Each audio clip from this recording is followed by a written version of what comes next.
نحمده ونصلي على رسوله الكريم أما بعد فأعوذ بالله من الشيطان الرجيم بسم الله الرحمن الرحيم رب اشرح لي صدري ويسر لي أمري واحلل عقدة من لساني يفقهوا قولي واجعل لي وزيرا من أهلي ربي زدني علما ربي يسر ولا تعسر وتمم بالخير آمین. آج انشاءاللہ تعالی بإذن اللہ ہم قرآن ڈیلی کے سلسلے میں سورۃ النساء کی آخری آیت مبارکہ آیت نمبر 176 کا آسان ترجمہ اور تفسیر دیکھیں گے. بسم اللہ الرحمن الرحیم. یستفتونک، جی وہ آپ سے فتویٰ مانگتے ہیں. قل اللہ یفتیکم فی الکلالہ،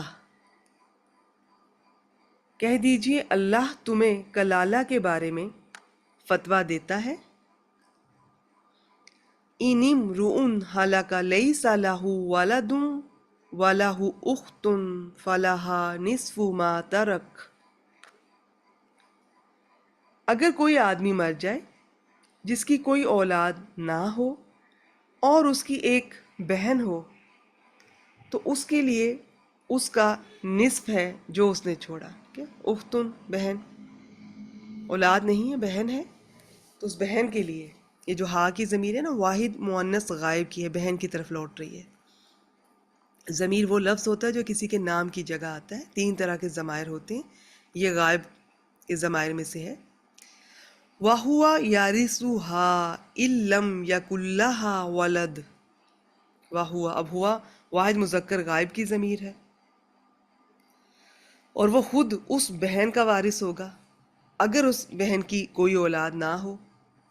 تو کلالہ مرد بھی ہو سکتا ہے عورت بھی.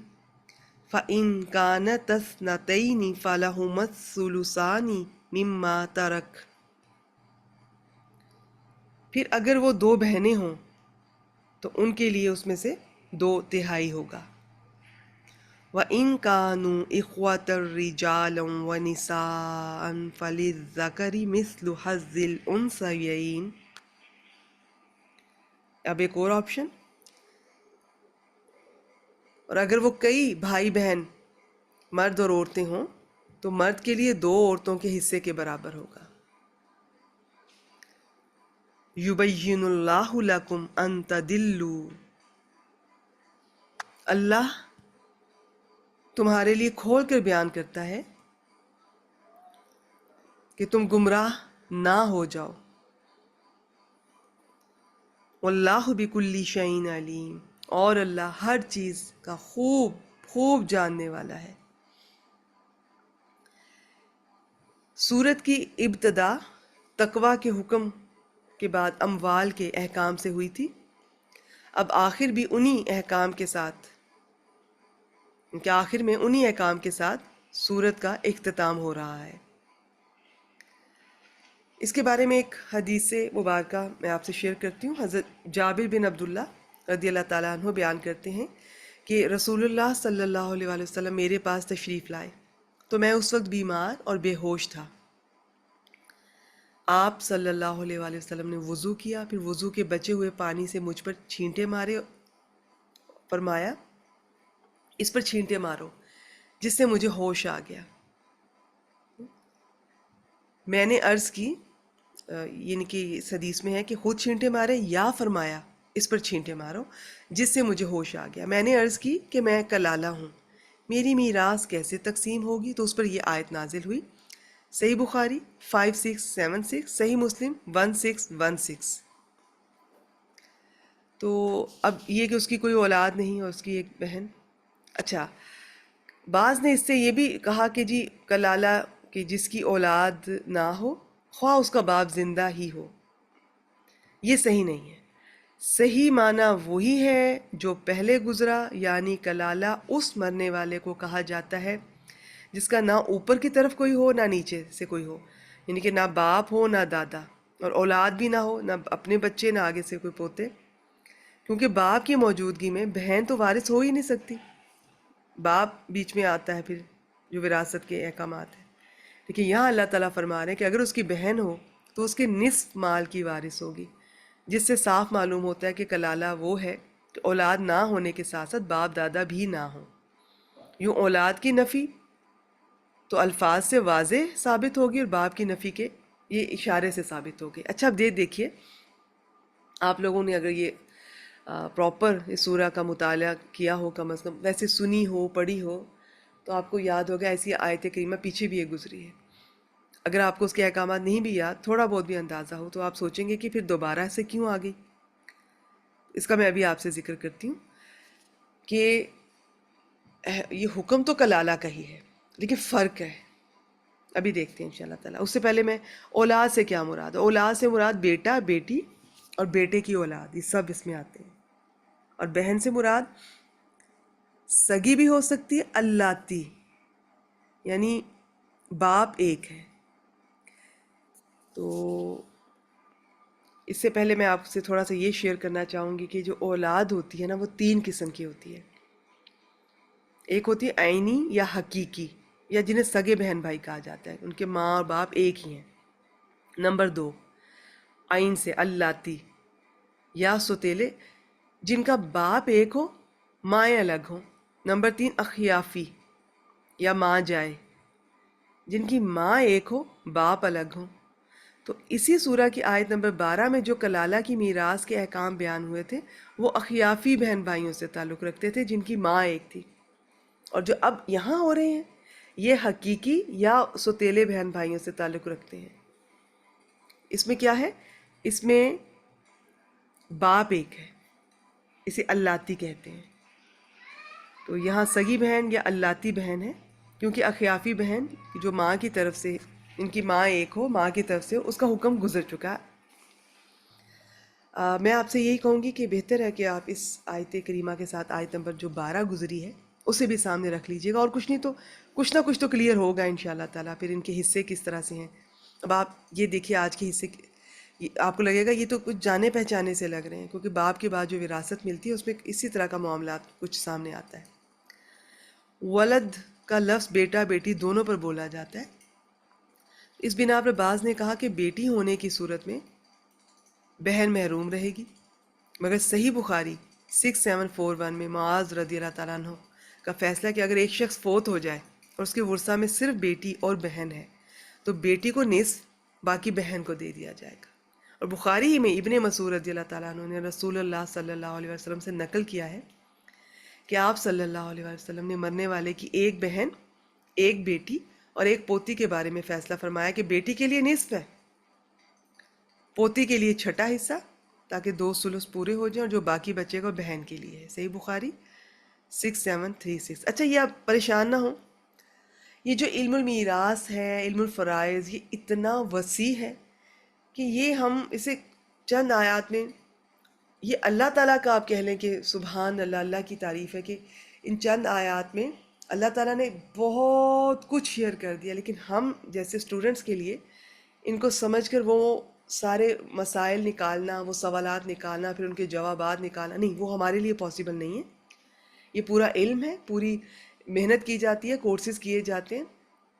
تو میں اس کی تفصیلات نہیں آپ سے شیئر کروں گی، صرف بیسک آپ کو پتا ہو کہ کیا کہا جا رہا ہے، یہ کلالہ کون ہے، بیسک موٹے موٹے سے احکامات پتا ہو، کس کا کتنا حصہ بن رہا ہو، بہن بھائیوں کا، یعنی اولاد 3 طرح کی، چلیں یہ تھوڑا سا پتہ چل جائے کہ جن کے باپ ایک ہوں انہیں کیا کہتے ہیں، جن کی ماں ایک ہوں انہیں کیا کہتے ہیں، پھر ان کے حصے کس طرح سے ہیں. بس اتنا بہت ہے فی الحال پہلے لیول پہ. پھر آہستہ آہستہ آپ کی اپنی شوق اور دلچسپی پہ اللہ تعالیٰ سے جتنا بھی علم ہو وہ مانگا جائے اتنا ہی کم ہے. دین کا علم اتنا باعث برکت ہے، لیکن نفع بخش علم مانگا کیجیے.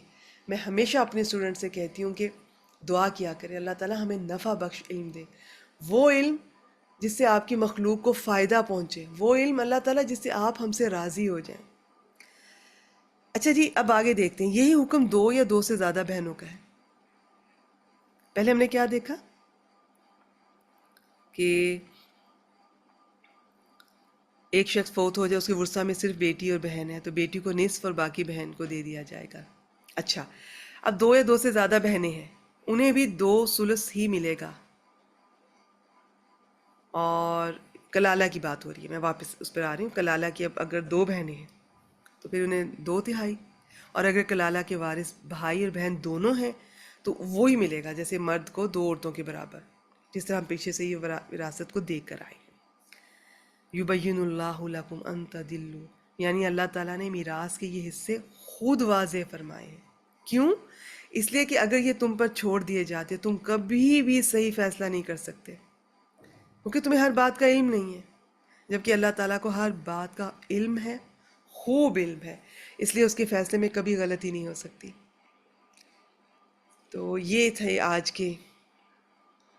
باقی اس میں تھوڑا سا اور بتا دیتی ہوں کہ جیسے میں نے ذکر کیا کہ اسی سورہ کی آیت نمبر 12 میں جو کلالہ کی میراث کے احکام تھے وہ اخیافی بہن بھائیوں سے تعلق رکھتے تھے جو ماں کی طرف سے بہن ہے، ماں ایک ہے.